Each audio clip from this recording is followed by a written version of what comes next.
Bonjour, c'est assez amusant lorsque deux journaux se répondent le même jour. Voilà donc la complainte des patrons, en une du Figaro. Ils n'en peuvent plus de l'instabilité fiscale. En plus du poids des impôts qui les frappent, ils s'insurgent contre les modifications de réglementation qui, disent-ils, les gênent dans leur développement et les empêchent de créer des emplois. Parmi les témoignages recueillis par le journal, celui du patron d'une PME dans les Deux-Sèvres. Quand je fais un devis, je ne sais jamais quelle sera la ponction que je subirai. Cette fiscalité nébuleuse et harassante finit par grignoter l'envie d'entreprendre. Ce n'est jamais assez, rétorque Libération, qui donne la parole au ministre du Budget, Bernard Cazeneuve.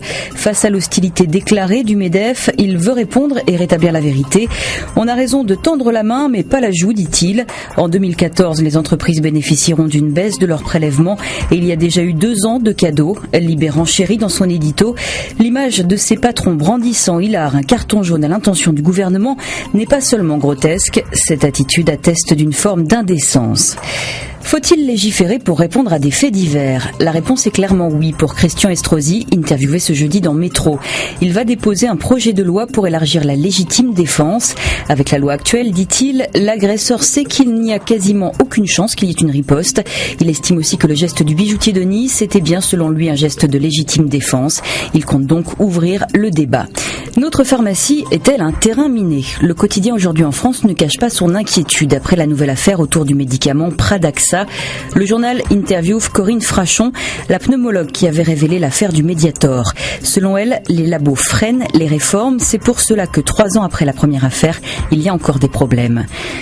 Un témoignage difficile, édifiant à lire dans Le Monde. C'est Robert Badinter qui le livre après l'avoir reçu il y a quelques semaines. Monique Mabelli, juge commise d'office pour assister à la mort par guillotine d'Amida Djandoubi, raconte les moindres détails.